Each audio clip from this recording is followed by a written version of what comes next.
뉴턴이라고 하는 분이 있습니다. 우리가 잘 알듯이 찬송가 3대 보장, 거기 보면 나 같은 죄인 살리신 주 은혜 놀라워, 유명한 찬송이죠. 이 찬송을 작곡한 사람입니다. 근데 이 존 뉴턴에게 어느 날 과거에 하나님을 찾기 이전에, 하나님의 부르심을 받기 이전에 그는 입으로 하나님을 저주하고 부인했던 사람입니다. 그러면서 이렇게 생각했습니다. 하나님이 살아계신다면 내가 이처럼 심한 고생을 할 리가 없다라고 생각했습니다. 그의 인생을 저주했고 비관했습니다. 술 마시고 바다로 뛰어들었습니다. 그는 죽으려고 작정을 한 겁니다. 그랬는데 공교롭게도 옷에 나무에 옷이 걸려가지고서 그는 죽지를 못하게 되었습니다. 그랬더니 또 하나님 앞에 또 막 불평을 하는 거예요. 왜 나를 죽지도 못하게 하느냐고. 그러면서 하나님 앞에 원망과 불평의 인생을 살고 있었습니다. 사람들은 생각했어요. 저 존 뉴턴이 분명히 하나님의 뜻이 있어. 하나님의 저를 살려주고 있어. 그런데도 불구하고 막상 본인은 모르고 있었던 겁니다. 더욱 그는 난폭해졌고 더욱 악해지려고 애를 썼습니다. 그리고 완전히 세상의 폭군이 되어버리고 말았습니다. 그러다가 그가 노예손을 타게 된 겁니다. 그래서 노예손을 타기로 약속을 하고서는 이제 배를 타고자 했는데 갑자기 병이 나가지고서는 배를 못 타게 된 겁니다. 또 불평했습니다. 내가 되는 게 없다고. 도대체 왜 하나님은 자꾸 내 인생길을 막냐. 그러면서 또 저주하고 불평하고 원망을 늘어놓게 된 겁니다. 그런데 얼마 후에 폭풍이 일어나가지고서는 배가 침몰했습니다. 거기에서 단 4명이 살았다라고 하는 소식을 들은 거예요. 그때서야 이 존 뉴턴이 깨달았어요. 하나님이 나를 살리신 거구나. 나는 그것을 모르고서 원망과 불평만 늘어놓고 살았구나. 그때서야 그는 하나님의 은혜를 깨닫고서 하나님 앞에 돌이켰습니다. 그 하나님의 은혜를 생각하면서 지은 찬송이 바로 300보장입니다. 나 같은 죄인 살리신 주 은혜 놀라워. 오늘 여러분 존 뉴턴만 살렸겠습니까? 존 뉴턴만 하나님께서 사랑하시고 그를 간섭하셨겠냔 말이죠. 마땅히 오늘 우리도 하나님이 사랑하시고 오늘 우리를 간섭하여 주시는 줄로 믿습니다. 그러므로 나 같은 죄인 살리신 주님의 은혜 놀라와 이 찬양이 오늘 여러분의 찬양 되기 바라고 여러분의 고백이 되는 은혜가 있기를 주님으로 축복합니다. 오늘 여기 성경 말씀에 보면은 문둥병자가 나옵니다. 나병 환자라고 표현했죠. 또 의학적으로는 한센이 이것을 발견했다 해서 한센시병이라고도 이야기를 합니다. 근데 이 나병은 참 심각한 병입니다. 왜냐하면 이 나병은 스스로가 병에 걸린 줄도 모르고 진행입니다. 왜냐하면 이 병이 걸리면 고통과 통증이 있어야 되는데 고통과 통증이 없는 거예요. 이게 심각한 병이에요. 근데 이 병을 걸리게 되면은 피부에 반점 같은 것이 일어나면서 그리고 이제 괴사가 되는 거예요. 손가락이 떨어져 나가고 발가락이 떨어져 나가면서 온몸이 이제 썩어가는 것이죠. 그러면서 결국은 죽어가는 병이 나병인 거예요. 근데 이 성경에서 보면은 이 나병은 하나님 앞에 저주받은 병으로 또 표현하기도 합니다. 그러다 보니까는 한 가정에서 삶을 살지 못합니다. 그런 사회와 격리될 수밖에 없었습니다.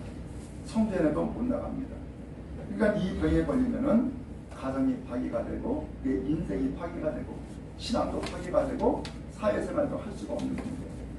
그래서 이 병에 걸리게 되면은 따로 떨어져 가지고서 나병 환자들끼리 모여서 사는 그런 마을 혹은 그런 공동체를 이루며 살게 되어지는 것입니다. 완전히 버림받은 것이죠. 혹시나 사람들을 만나면 스스로가 이야기하는 거예요. 입을 가리면서 나는 부정한 사람입니다. 나는 부정한 사람입니다. 라고 외쳐야 돼요. 자기 스스로를 부정한 사람이라고 이야기하면서 사람들이 자기에게 가까이 오지 못하도록 그걸 막아야 돼요. 만약에 그렇지 않게 되면 상대방의 돌을 들어서 던지고 칠 수도 있어요. 그럼 그대로 맞고 그대로 죽을 수도 있는 거예요. 오늘 이렇게 완전히 저주받은 병이 이 나병인데, 이 나병의 삶을 살아가는 이 사람들, 장래에 희망이 있겠어요? 어떤 꿈이 있겠어요? 혹은 소망이 있겠어요? 아무것도 없이 나는 이렇게 살다가 저주받은 인생으로 죽어가는구나, 혹은 죽지 못해서 내가 사는구나 라고 하는 인생을 살 수밖에 없는 것입니다. 오늘 우리도 때에 따라서는 사람에게 이런 경우가 있어요. 자기 스스로의 인생을 탓합니다. 저주합니다. 비난합니다. 그리고서 희망과 믿음은 온데간 게 없습니다. 내가 죽지 못해서 산다고 생각합니다. 내가 언제 죽을까? 빨리 죽기만을 기다리는 사람도 간혹 있기도 합니다. 어떻게 보면은 나병 환자와 같은 그런 인생의 모습일 수 있는 것이죠. 우리 이 사람에게 소망이 없나요? 이 사람에게 새로운 길은 없나요? 이 사람에게 회복되는 변화되는 역사는 과연 없겠냐 말이에요. 그런데 있습니다. 오늘 여기 성경 말씀해 보니까는 이 나병 환자가 나음받아지는 거예요. 도대체 어떤 일이 있었을까요? 바라기는 오늘 우리에게도 회복이 있기 바라고, 치료가 있기 바라고, 나음받는 놀라운 역사가 우리 모두에게 임하기를 주님으로 축원합니다. 그 길은 어디에 있었느냐? 먼저는 예수님이 찾아가시는 거예요. 놀라운 일이죠. 오늘 성경 11절 말씀해 보니까 예수님이 예루살렘으로 가시게 됐습니다. 지금 갈릴리에 있었던 것이죠. 갈릴리에서 예루살렘으로 올라가시는데, 그 예수님이 가시는 길을 어디로 가시냐면은 갈릴리와 사마리아 사이의 길로 가더라는 거예요. 그러면서 12절에 말씀해 보니까는 한 마을에 들어가셨다는 거예요. 근데 그 한 마을에 들어갔는데 나병 환자 10명이 예수를 만났다라는 말씀이 나와요. 그렇다면은 사마리아도 아니고 갈릴리도 아니고 그 중간 사이에 있는 한 마을이 도대체 무슨 마을이겠어요? 짐작할 수 있죠? 문둥병자들이 한 집단을 이루고 있는 마을에 예수님이 찾아가신 거예요. 여러분, 그렇습니다. 사람들은 다 버립니다. 떠납니다. 스스로의 인생을 저주할 수도 있고 또 다른 사람들이 그의 인생을 저주할 수도 있습니다. 완전히 버림받고 도태가 된 인생인 것이죠. 그런데 주님은 그러한 심령을 향하여서 찾아가시는 거예요. 주님은 왜 오셨느냐? 바로 죄에서 구원하기 위해서 오셨고, 병을 고치러 오셨고, 인생을 새롭게 변화시키기 위해서 오셨기 때문에 그런 저주받은 인생을 향하여서 예수님은 그 길을 찾아 나서신 거예요. 한 마을에 들어가신 것처럼 오늘 우리의 심령을 찾아오시고 우리에게 찾아오신 예수님께서 오늘 이 나병 환자 10명을 만나주신 거예요. 말씀을 드린 것처럼 이 나병 환자는 스스로를 멀리합니다. 사람들을 만나지 않습니다. 만났다가는 큰일 나니까는 오히려 먼저 여기에서 외치죠. 나를 떠나세요. 나는 부정한 사람입니다. 멀리하세요. 그런 인생을 살아왔던 이 사람이었는데 오히려 이 멀리하고 있는 이 사람에게 스스로 찾아가신 예수님, 그를 만나시고자 하고 그를 불쌍히 여기시고 그를 위로하시기 위해서 찾아가신 것 아니겠습니까? 여러분, 오늘 우리도 살아가면서 때에 따라서는 외로울 때 있습니다. 사람들이 싫어질 때가 있습니다. 다 멀리하고 싶을 때가 있습니다. 그러면서 스스로도 멀리하고 또 상대방도 멀리할 수도 있습니다. 그런데 멀리하는 그 심령의 마음을 우리 주님은 아시기 때문에 찾아가시는 거예요. 그 주님이 오늘도 여러분을 찾아가시고 여러분을 만나주시고 여러분에게 귀한 은혜와 위로가 있기를 주님의 축복합니다. 무엇보다 감사하고 좋은 것은 바로 그 주님께서 나에게 다가오셨다는 사실이 감사한 것이고, 주님이 나를 찾아오셨다는 것이 감사한 것이고, 또한 주님이 나병 환자와 같은 나의 심령을 주님이 만나주신 것이 감사한 거예요. 그러면 이 시간 감사로 예배하고 주님을 더욱더 가까이 하는 믿음과 소망의 성도 되어지기를 주님의 이름으로 축원합니다. 이 10명의 문둥병자가 있었습니다. 그들은 예수님을 만났습니다. 그러나 가까이 만날 수는 없었습니다. 왜냐하면 당시 규례에 따라서 멀리 했었기 때문입니다. 그들은 멀리 서서 예수님을 보면서 소리를 높여 외칩니다. 예수 선생님, 우리를 불쌍히 여겨주세요 하면서 외친 거예요. 우리를 불쌍히 여겨주세요. 오늘 그들은 스스로 생각했습니다. 나 같은 불쌍한 사람 누가 있을까? 나 같은 저주받은 인생 누가 있을까? 나 같은 외로운 사람 또 누가 있을까? 참 이 병이 내 인생을 완전히 망가뜨렸고 내 인생이 완전히 저주가 되었으며 더 이상 소망이 없다라고 생각을 했는데 오늘 그 예수님이 찾아오시니까 예수님 앞에서 외친 거예요. 나 좀 불쌍히 여겨달라고. 여러분 그렇습니다. 우리는 되돌이켜보면 불쌍한 사람이 아닌 사람이 없습니다. 다 불쌍합니다. 병들어 불쌍하고 돈 없어 불쌍하고 인정받지 못해서 불쌍하고 사회에서 외톨이가 되어서 불쌍하고 영혼 구원받지 못해서 불쌍하고 우리의 인생은 전부 다 보면 불쌍한 사람 천재예요. 얼마나 불쌍한 사람이 많은지 몰라요. 어쩌면 여러분도 불쌍한 사람 가운데 한 사람일 거예요. 그런 의미에서 이 불쌍한 심령을 예수 선생님 불쌍히 여기주세요라고 외친 것은 예수님께서 그를 불쌍히 여기실 것을 믿었기 때문인 것이죠. 주님만이 위로가 되고 주님만이 소망이 되는 것을 알기 때문에 예수님을 불러 외친 것이죠. 오늘 그러면 이 시간 주님 앞에 나와서 우리는 예비합니다. 주님을 마음껏 부르면서 주님이여 나를 좀 불쌍히 여겨주세요 라고 외치며 주님을 소망하며 주님을 가까이 하는 은혜가 여러분 넘치기를 주님의 이름으로 축원합니다. 오늘 예수님은 이 이야기를 들었어요. 그리고서는 보시고 말씀하시는 거예요. 예수님은 가까이 가신 것이죠. 그리고서 보신 거예요. 그리고서 이렇게 이야기했습니다. 제사장들에게 너희 몸을 보여라 라고 한 거예요. 이 나병에 걸리면요, 이것이 나병인지 아니면 그냥 일반 피부병인지 이 구분을 해주는데 누가 해주느냐? 제사장이 하는 거예요. 제사장이 병을 진단해 주는 거예요. 그런 가운데에서 혹 이 병이 나음바되었다, 그러면 깨끗하게 치료받았다고 하는 것도 역시 누가 진단하느냐? 제사장이 하는 거예요. 이 사람들은 이미 나병에 걸린 사람이에요.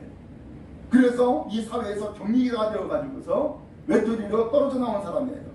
근데 이 사람들에게 예수님이 하시는 말씀이 제사장들에게 너희 몸을 보여라라고 하는 이야기는 무슨 이야기겠어요? 병이 발병되었다는 것을 보이라는 얘기가 아니에요. 병이 나아졌다라고 하는 것을 보이라는 얘기죠. 그러므로 제사장에 가서 보이라는 거예요. 야, 이거 참 딜레마죠. 난감하죠.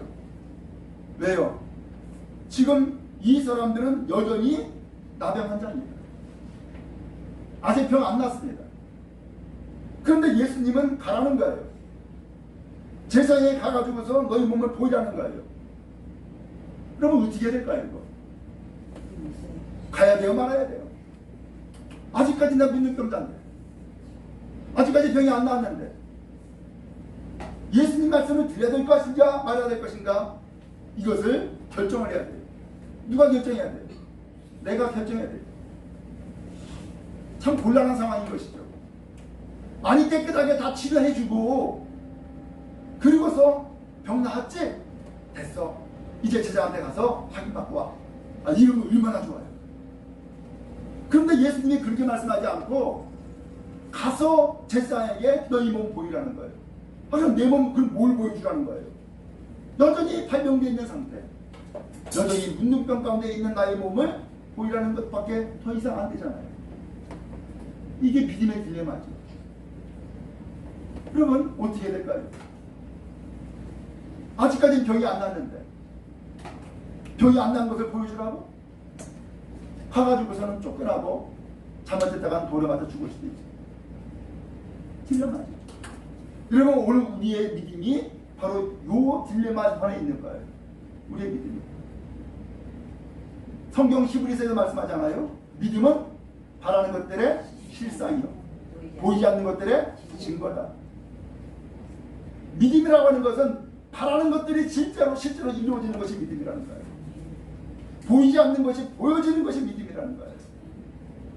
오늘 그러므로 가서 제사장들에게 너희 몸을 보이라고 하는 것은 이제는 어떤 모습을 보고서 가지고 가야 되는 거예요. 깨끗하게 나음받은 모습을 내가 믿음으로 바라보면서 가야 되는 거예요. 이게 문제죠. 이게 사람들은 믿음이 없으면 자꾸 현실만 얘기합니다. 그러나 믿음이 있으면 현실을 얘기하는 것이 아니라 미래를 얘기합니다. 이게 차이입니다. 현실은 누구나 다 얘기할 수 있습니다. 시간이 없다, 바쁘다, 돈 없다, 몸 아프다, 피곤하다, 뭐 여러 가지 얘기 다 실상입니다.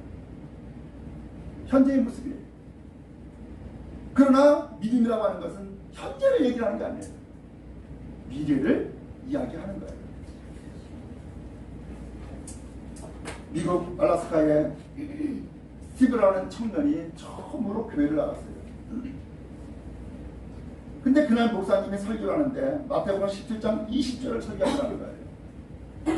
겨자씨만한 믿음이 있으면 산을 옮길 수 있다. 라고 하는 내용이었어요. 근데 이 청년이 그날 설교를 귀담아 듣게 된 거예요.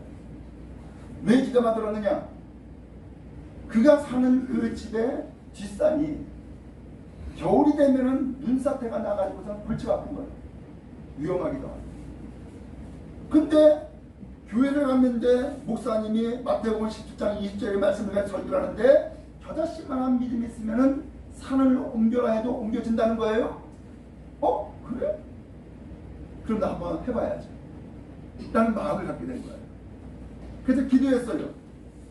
하나님, 저 산을 옮겨주세요. 그래서 더 이상 산사태가 일어나지 않도록 옮겨주세요 라고 기도한 거예요. 한편 그렇게 기도하니까 목사님의 걱정이 된 거예요. 왜 걱정이 됐느냐? 산을 옮길 만한 믿음, 그러면 산이 옮겨진다고 하는 말씀이 분명히 있어요. 또 그래서 말씀이 있기 때문에 그대로 설교를 한 거예요. 근데 산이 옮겨졌다고 하는 기록은 또 없는 거예요. 그러니까 이 목사님이 설교는 그렇게 해놓고서 걱정이 된 거예요. 저 청년이 저 실망하면 어떡하지? 내 낙심하면 어떡하지? 걱정이 된 거예요. 그래서 하나님 앞에 기도하기를, 하나님, 지처리는 하나님이 알아서 해주세요. 하고서는 기도를 했어요. 목사님이 마음은 다급한 거죠. 그러다가 40일이 지난 거예요. 근데 이 40일이 지나고 나서 이 청년이 목사님을 찾아온 거예요. 목사님, 아이고, 우리 좀 왔구나 라고 생각을 한 거예요. 근데 싱글벙글 웃으면서 들어오네. 그러면서 하는 얘기가, 목사님, 20세기는 산을 번쩍 들어서 옮기는 것이 아니라 기계로 옮깁니다. 하는 거예요. 그 뭔 소리가 했더니 그 주변에 고속도로가 나게 생겼는데, 고속도로를 나게 하려면 흙이 필요한데 그 산의 흙을 기계로 깎아가지고서는 옮겨가더라는 거예요.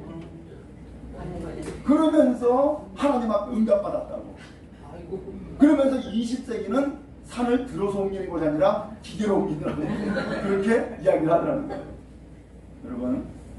여러분 참 이렇게 우스운 이야기 같지만은 믿음이라고 하는 것은 그런 거예요.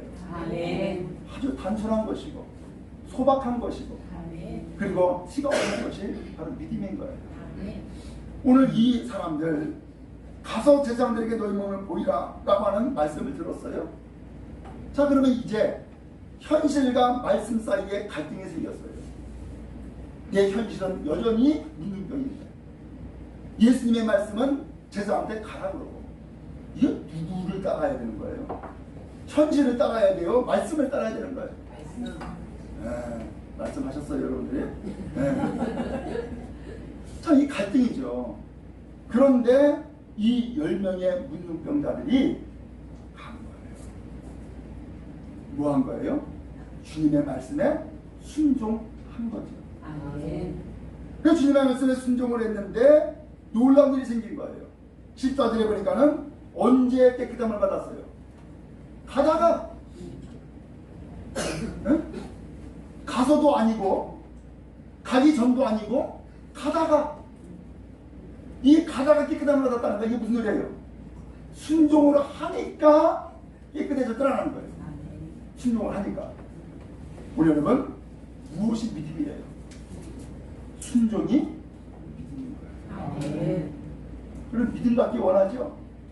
믿음 충만하기 원하죠? 대답이 왜 작으세요? 믿음 갖기를 원해요. 주여 나에게 믿음을 더해주세요 라고 얘기를 해요. 근데 말로만 믿음을 달라고 얘기를 해요. 주님이 우리에게 원하시는 것은 뭘 원하느냐? 믿음의 행동을 원하시는 거예요. 믿음의 행동을. 그 믿음의 행동이 뭐예요? 그게 순종이에요. 대단한 게 아니에요. 그게 순종인 거예요. 오늘 이 사람들은 주님의 말씀에 순종을 하다가 병이 나버렸고, 이 순종을 통하여서 그가 믿음의 사람이 되어버리고 만 거예요. 바라기는 오늘 여러분에게도 이 은혜가 있기를 주님 이름으로 축원합니다. 예수님은 병 고치신 분이세요. 그의 인생을 고치신 분이세요. 완전히 회복시키신 분이세요. 그가 처음에 탄식하며 얼마나 그의 인생을 저주했겠어요.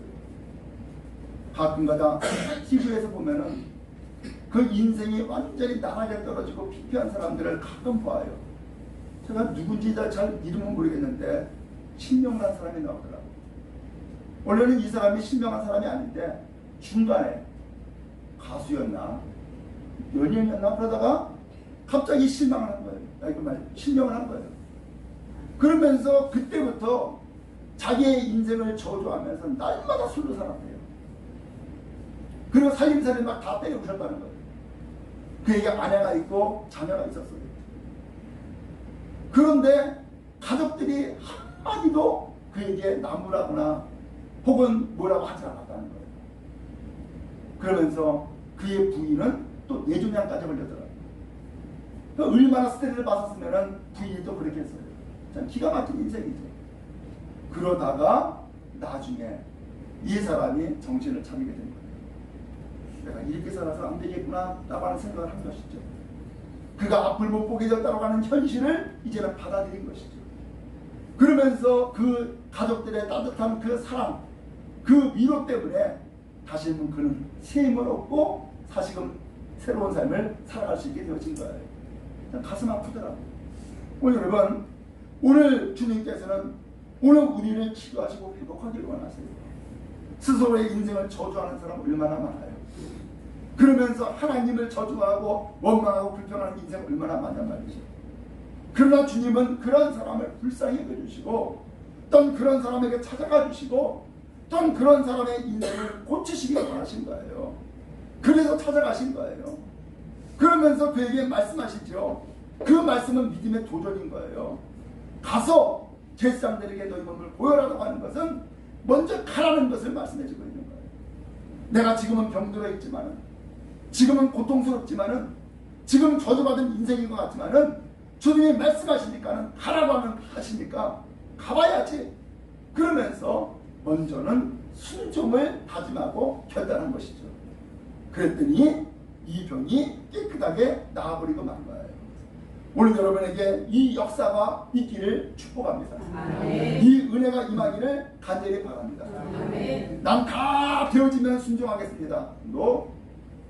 그런 건 순종이 아닙니다. 순종이라고 하는 것은 믿음이 있을 때에 비로소 순종이 되어지는 겁니다.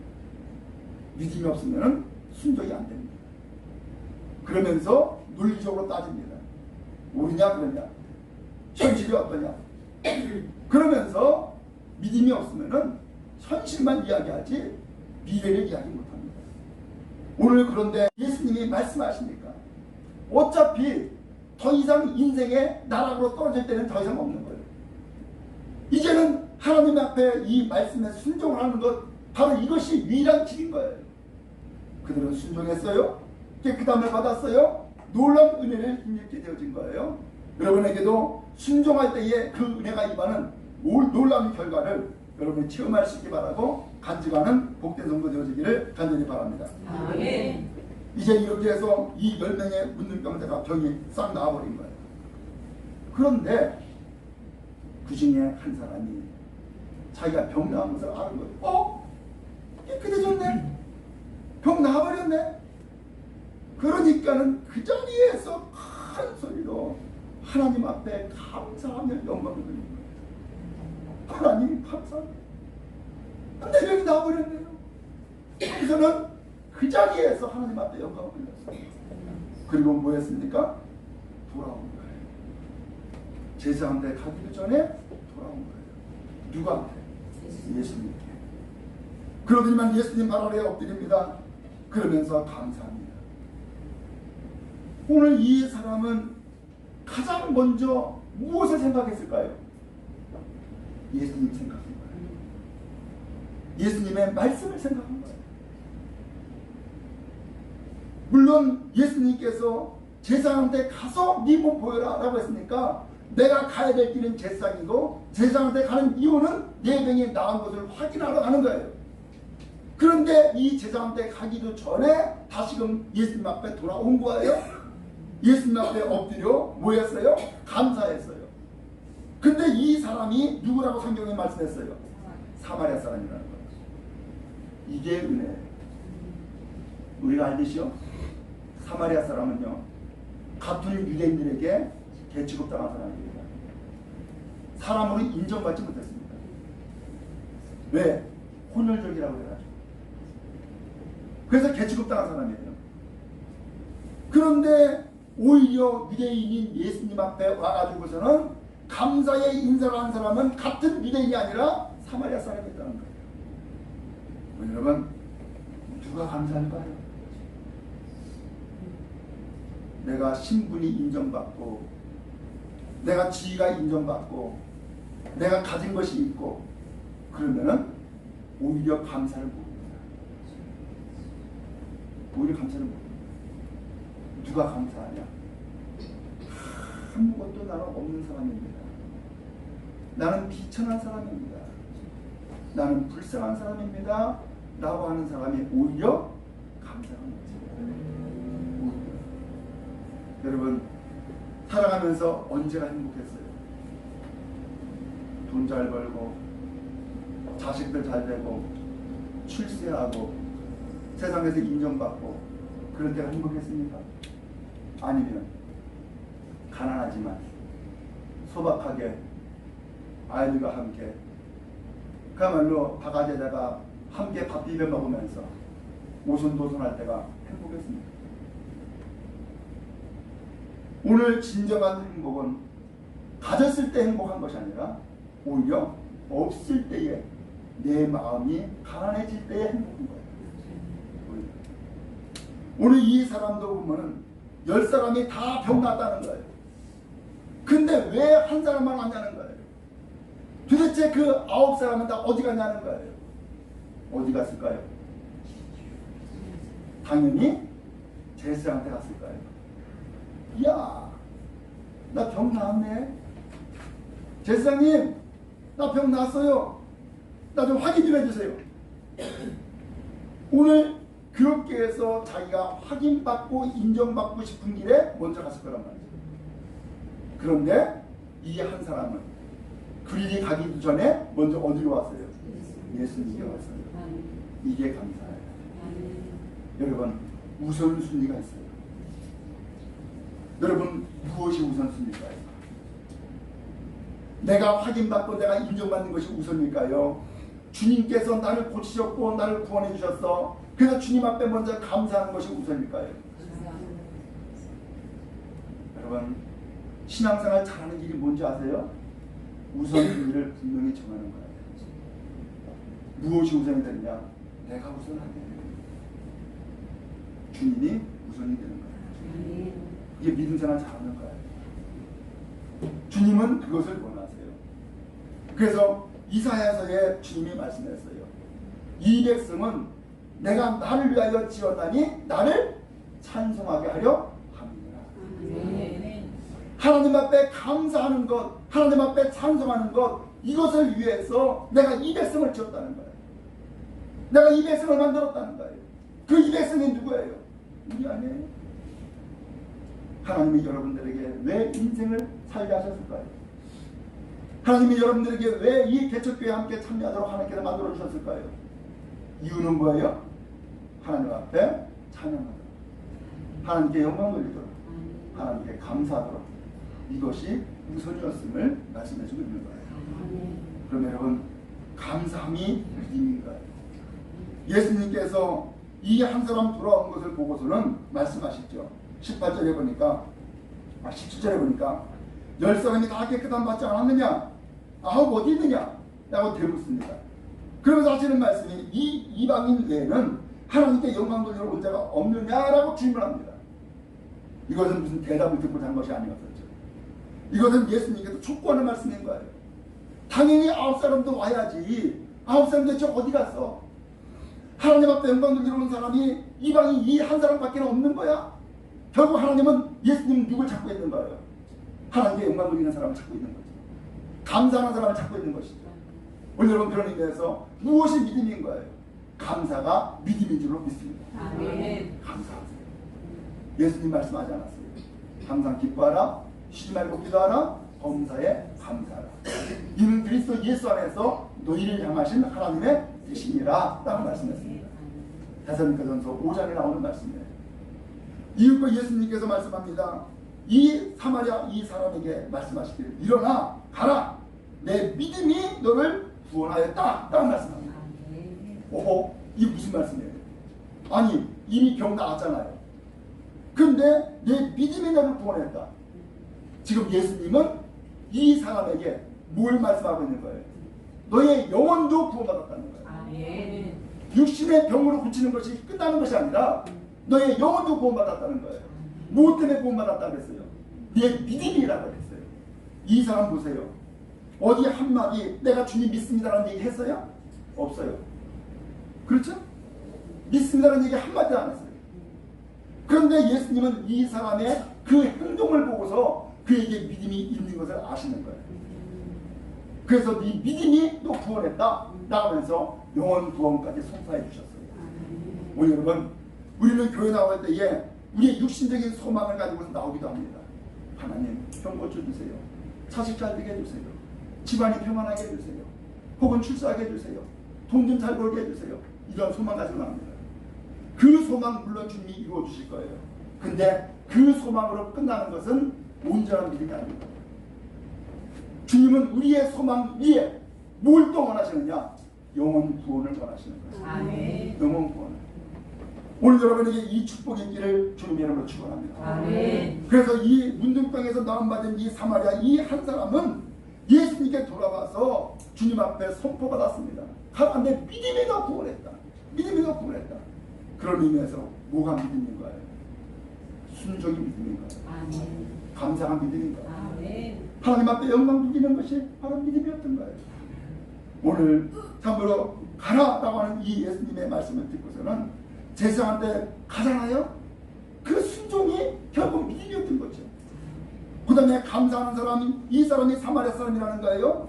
그러면서 그 감사하는 사람 9사람 어디 있냐는 거예요. 결국 뭐가요?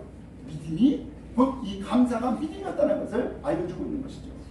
더 나아가서 하나님 앞에 오직 영광 돌리는 것이 바로 믿음이었다는 것을 알 수 있는 것이죠. 바랍니다. 우리 모두 다가 믿음의 사람이 되어지기를 축복합니다. 아멘. 순종하십시다. 그리고 오직 하나님 앞에 감사하십시다. 그리고 오직 하나님 앞에 영광을 돌려 모든 영광 하나님 앞에 올려드리는 것이 우리의 합당한 믿음의 사람이 되어진 것을 다시 한번 확인합니다. 아멘. 바랍니다. 복된 성도 다 되어지기를 주님의 이름으로 축원합니다. 아멘.